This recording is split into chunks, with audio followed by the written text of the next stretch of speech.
The views and opinions expressed on this program are those of the guests appearing on the program and do not necessarily reflect the views and opinions of 8 News Now or Nexstar Media Group. Well, one of the stories that we've really been tracking very closely, we've been looking at this for a while, is the state opened up the marijuana licensing process when issued 61 new licenses. Almost 2/3 of them went to just 6 companies. There are a lot of places, a lot of different other dispensaries that didn't get licenses that are crying foul now. Maria Teresa, we've been the gold standard really here in the Silver State and looked at, and now is this maybe the first crack in the armor? I think so, and I think that was one of the concerns to start with, is that how are we going to ensure that not just big companies are going to get this, or people that are ready to set up big companies are going to get this, that really it can be locally driven, and to sort of have a fair process for, you know, just about anyone that wants to get into the business to be able to at least get into the business. So I think it's the first test of the system that has been a model, and hopefully, you know, we can actually get through this little obstacle and make sure that it's an even more fair process. Do you have concerns, Alan, looking at this, just the fact that it seems like a lot of the applications got concentrated just a few awardees? Well, you know, I saw the article, I heard what you said about it and everything like that in your report. I just don't know all the circumstances. I do believe that this is something that's brand new in this state. I mean, relatively brand new. And I think that they're constantly scrambling to define what this is all about. When they give licenses for liquor establishments here in Nevada, Las Vegas, I mean, they vet people who get involved in casinos, they vet them in certain ways, and I don't know to the degree and how much they were vetting all these people. And I don't know whether or not the people who didn't get it, were they really that much less qualified than the people who did get it. I mean, again, I don't know all the criteria that they use to be able to establish who should get it and who should not. If some of the people who didn't get it are whining and complaining, and they are not up to the same standard as the other folks are in terms of background, knowing what they're doing, maybe financial sustainability, you have to have so much money to open up a business. I just don't know whether or not there is a problem here. I agree. I mean, we should open up, it should be more transparent, but I'm not willing to condemn the process yet because it's still too new. And I think that's part of the problem, is that we're not quite sure to the extent that each of the criteria goes. We have some generic ideas of what they were looking for to make these scores, but we don't know really much about why applications were scored the way they were, or any of the specific details on that. There's a lot of information that they say state law says can't be released, although there's differing opinions on that. Yeah, and I think sort of to play devil's advocate for these applications that probably didn't go through, maybe, you know, the fact that, you know, we don't really know what's keeping them from making it up there, and maybe they don't even know what's keeping them from advancing as opposed to these other 6 companies, is maybe part of the problem. That, you know, what is it that's keeping certain companies out and certain companies in? You know, maybe they could really, you're right about the fact that there's a lot of secrecy involved, and because there's a lot of, you know, privacy concerns. I mean, let them then perhaps release some of this information, redacted of names and whatever, to give us an idea of what the criteria that was used without drawing attention to any one person or address or anything like that. Senator now Majority Leader Cannizzaro has a bill that she's introducing that would make body camera video essentially on police officers evidence. It would be the piece of video of a peace officer specifically in there as part of that evidence would be confidential. So if Metro, as an example, had to release footage and there were other officers on there, they'd have to edit the video, blur it out, and whatever. Is that going too far? Is that the intent, I think, of what the body cameras law is versus maybe what our responsibilities as police officers and all of that are as well? The fact that maybe certain people, just because you're a police officer, then you get your face blurred out as well for privacy concerns? Yeah, I think I can see both sides to this. I think this is sort of like what you said for the first issue we were talking about. It's one of those newer things that we're still trying to wade through. And I think we need to really look at the details because, you know, I don't think this is necessarily bad per se, because sometimes you do have to be concerned about the privacy of the people that are out there just trying to do their job. And so you have to kind of strike the balance of you know, of respecting their privacy as well. I think it's a tough subject that we're trying to figure out here at the local level. And I think, honestly, that people that are opposed to this should come to the table and try to figure out, you know, the true intent of this from Senator Cannizzaro, and also try to figure out how we can balance this out, because it's a tough subject for the people that want the full transparency, but also for the people that are, you know, our police officers, and, you know, we should also respect their privacy as well. I understand undercover officers. I think that's part of, you know, kind of a general acceptance, but the idea of all officers having their identity obscured would be part of this. What do you think? Well, I think if the officers' faces and they had no involvement in the particular issue that we're talking about that was being videoed, there's no reason their faces should be shown. I mean, why put their faces forward for something like that? The current law says that under existing law, with limited exceptions, the home address and any photograph of a peace officer that's in the possession of a law enforcement agency are confidential and not public information. And this is, her law, I think, is basically reinforcing that. I think they ought to be very concerned about the privacy of police officers. Why? Because there are people out there, I'm sorry, this is 2019 in this day and age, who have made threats just to go out and find and kill police officers, to shoot them just because they're cops. And I think that we ought to be thinking about their security. They're hired to think about ours, and I think that the law ought to be concerned about theirs as well. So with the privacy, transparency balance, you get tips a little more to privacy in your case? Oh, very much so. I mean, unless you find a cop that is, you know, I mean, out there in the background on the take or doing something weird going on, I mean, there's no reason that they should be releasing these people's faces. That's all. I think it's a violation of their privacy. At the legislature this week, the theme has really been climate change and my mind is slipping me. But anyways, bills to support combating climate change has been a lot of the push. I know that a lot of the progressive organizations, you were up there, Annette has been up there as well. One of the big announcements from the governor is that the U.S. Climate Coalition, essentially, that we've joined on to that as one of many states now to do so. Just what are your thoughts on, is this something to you that has been long overdue? Yeah, absolutely. And it's, you know, we were happy to be there when the governor announced this earlier this week.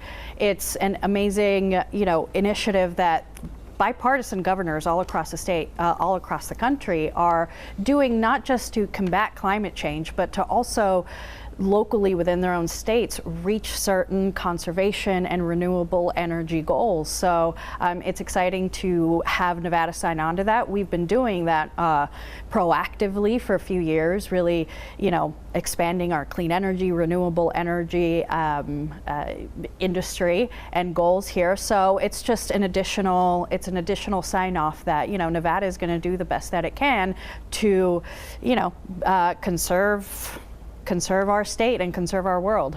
Environment was the word I was trying to think of. I don't know why I couldn't think of environment. Are these statements necessary, in your opinion, Alan, that we're joining a coalition, for example, that you know, some of the other big backing that comes with this? No, not in the least bit. First of all, you've had this clamor about global warming for a long time. Then when they decided that there was a negligible amount of global warming, they had to go to climate change and whatever. Okay, I mean, climates have gone through changes every 100 years, every 1,000 years on this planet, so they find, by looking back into it, people much smarter than me can look into this stuff and they can say, yes, things change, but it's not changing just because people are using hairspray or because of cars. There are a lot of other reasons that they're changing. Number one. Number two, it's been thought for a long time, how do we get people out of cars, make the world less productive? I mean, you first of all, you have this gal, this 29-year-old one, Alexandria, who everybody's talking about from New York, talks about getting rid of airplanes and having choo-choo trains everywhere. So, of course, the liberal senator from Hawaii comes out and says, this is insane. How are you going to have a train run from California to Hawaii? So, obviously, they got problems with their own party, looking at each other, how we're going to deal with all this stuff. You have radicals asking for one thing. You have even other liberals are going, wait a minute, that's infringing on me. So I think there are issues about climate change and global warming that we have not looked at. I don't think it's as radical as people have thought. People who are making more pollution in this world than we are places like India and like China, and we're supposed to be thinking about carbon taxes and our carbon footprints and everything like that. And while other people keep producing their pollution, I think it's a very, very, very political situation. It's the PC thing right now, to be able to come out and go, yeah, we got to do everything we can, green and everything else. I think that people ought to just calm down a bit and not try to manipulate what's going on with our world. I think we're doing pretty good in some areas, and I think that some of these forced changes are not going to be great. Like getting rid of airplanes ain't going to happen unless max 8. Maybe, but you got to have a problem with that. But short of that, Governor Jay Inslee from Washington, the Democrat who's running on the presidential ticket, he had just been in Las Vegas last weekend. He was actually, you were there as well when he came and spoke to the Nevada Conservation League. His message was the opposite, saying that essentially climate change is a central issue and pretty much everything else stems off of that. Yep. That's his pretty much the bulk of his platform for 2020. Yeah, absolutely. And, I absolutely agree with him and, finally disagree with Alan on this one. But, kind of, forgetting, what the Green New Deal is, because there are certain issues with that. Here locally, what we're trying to do, we're not going to try to get rid of airplanes and things like that. We're trying to, get more people in electric vehicles, get people access to solar panels, get people access to renewable energy, other types of renewable energy as well at an affordable rate. So, it's not just it's not politicizing this. It's also, like he talked about and we've talked about in Carson City, down at the local, very local level, there are people that are suffering from increased pollution, from having, old fossil fuel plants near their homes. So this is also a health issue at the end of the day. And so that's why this is even more exciting to get this moving at the local level, because while, people are going to debate in Washington, D.C. about airplanes, we're going to do real work here at the local level so that, kids in certain communities aren't suffering from asthma as much anymore and are able to have a brighter future. So I personally agree with what Inslee said, and we're excited to, get things moving in Nevada. What do you think of Jay Inslee? I think one thing I do feel about it. The message. What do you think about the message? The idea, listen, I've said this for years. I want us to be energy independent. I think this new Green Deal by Ocasio-Cortez is insane, and those Democrat presidential candidates who are supporting her are pandering as well. I think it's completely insane. I do support the idea of being energy independent. For me, that means using and exploiting all means of energy. You talked about electric cars, you want solar, you want wind power. I'll go along with all that. I also believe in fracking. I believe in oil, and I also happen to believe in nuclear. And one of the facets of this Green New Deal is, in addition to getting rid of airplanes and getting that choo-choo train from here to Hawaii, is the idea of being able to get rid of all nuclear plants. The cleanest, most efficient means of energy to be produced is nuclear, and they're not. They want to get rid of that and eliminate that entirely. So it's a political situation. They pick and choose. I'm out here saying let's exploit everything to become energy independent, and they're saying, well, let's do certain things to restrict people, but let's force other things on folks. Nuclear plants, are things that should be popping up much more frequently, and desalinization plants and things like that. We have the technology for the future, and we're not using it. You have been very consistent over the years on that. That's something that you have not wavered on. I know that exploring all opportunities, that's been something you've been a big proponent of. It's important. I mean, either we're going to try to become energy independent or we're going to pretend. So for the people on the right who say, yeah, I'm for nuclear, but you know, the windmills are ridiculous, or solar, you know, and then the left, they say everything's fine except nuclear. You know what?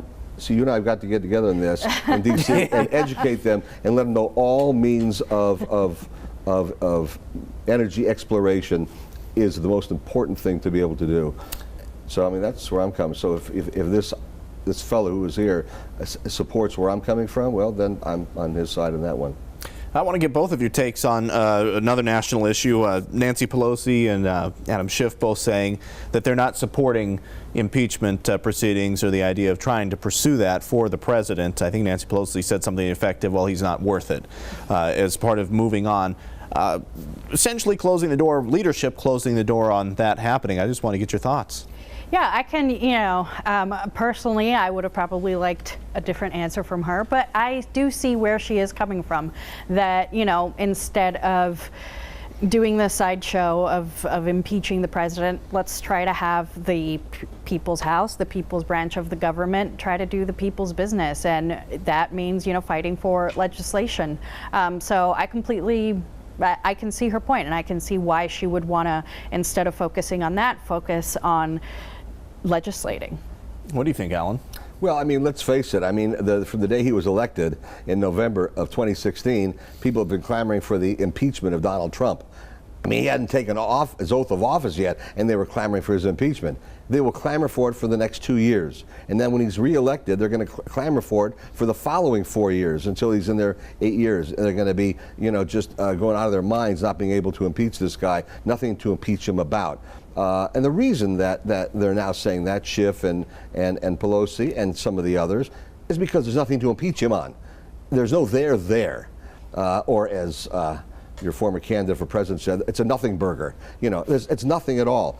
And the fact that you have some of the younger, more radical left-wing socialist communist members of the Democrat Party, 3 or 4 women in particular, people like that who are clamoring for his impeachment regardless of what Pelosi and Schiff and the rest say, it's not going to happen.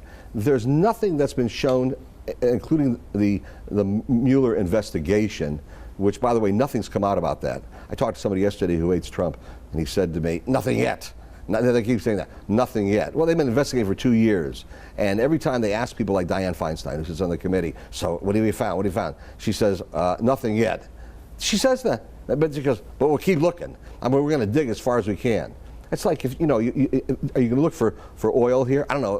We dug down 20 feet, didn't find it. We'll go 40 feet or 100 feet. Maybe we'll dig through to China and we'll find oil. You know, I mean, you know, people are trying to do anything and everything they can to be able to blacken the name of Donald Trump, and they have not been able to do so. The people who have been convicted so far and sentenced to jail, and Manafort and some of the others like that, people are saying, see, his inner circle, people around him were sentenced. They did. Not one of them had anything to do with, quote unquote, Russian collusion, which is what this whole thing was about to begin with. So the idea of coming out and saying, well, we're against impeachment, of course they are. Of course they are. Because there's nothing that can be done to impeach him on. What Alan said about the president, they won't get anything in 2 years, and then he'll be reelected in 20, and then 4 more years. You brought up the work of the people, you know, in the people's house. Can they make a case by the legislation they passed through the House enough to voters to get a victory in 2020 for Democrats? You know, yeah, I think so. I think, you know, that's why there's a need that Nancy Pelosi sees to actually focus on that so that they can do that. I mean, we just had LWCF pass through and get signed by the president. So I think they're seeing that is what they need to do instead of, you know, doing impeachment. Let the Mueller investigation continue, because I disagree with you on that. I think there is something there, and we'll find it. But while that is happening, instead of doing a sideshow of impeachment, let's try to focus on doing more things like getting LWCF, the biggest conservation fund, passed and signed. And so that's where I think she's coming from. And I think that is exactly what she's thinking, is that instead of trying for impeachment. Let's try to figure out how we can get more wins for the people through legislation and go on to 2020. Do Democrats have the horses to gather up enough wins to perhaps get a win in 2020 just by passing legislation in the House? Well, if you take a look at the candidates who have declared so far, including Robert Francis O'Rourke, Obedo, all these people who've declared to run, they are so nuts. I mean, from Pocahontas to all of them, all the way on down, they are so nuts. Not one of them have a practical solution to anything. All thing they can do is get up there and yell and scream about Donald Trump. That's all they have. There is, you say the Mueller investigation can continue. Let it. But you cannot, and no one has ever been able to tell me one aspect of what they found or what they're really looking at. And again, when people like Feinstein say there's nothing there, we haven't found anything, I mean, you have to go, well, if they haven't found anything, what are they continuing this for? They're spending our money playing this political game. I don't think personally that the Democrats have, given the field they have right now, I don't think they have a prayer to win the presidency in 2020. I mean, not a prayer. And when if Biden tries to come in, with all due respect, he has a very conservative background in a lot of ways, from years back. But he's changed with the wind, and he's not dynamic. He's not a dynamic guy at all, and he's got family issues. I don't think he's really going to run on a serious note. And they don't have any candidates to run. And they're not going to run Hillary again. There's nobody to run. The only person that would ever have a chance against Donald Trump, and I mean this and with a little bit of tongue-in-cheek, and that's Barack Obama. And he can't because he's done his 8 years. But, Obama has his supporters. I mean, his true believer supporters. And Trump's got his true believer supporters. It would be a real battle between the two of them. And obviously, Obama's not going to do it. But they haven't got anybody else waiting in the wings to really step forward. I don't think that they do. I think we'll be talking about perhaps Biden and Bernie Sanders maybe next week. We'll think about that. I have found one fact. I do know one thing I've found. We're out of time, so we're going to leave it there. Thank you both for coming in. Thank you very much. You.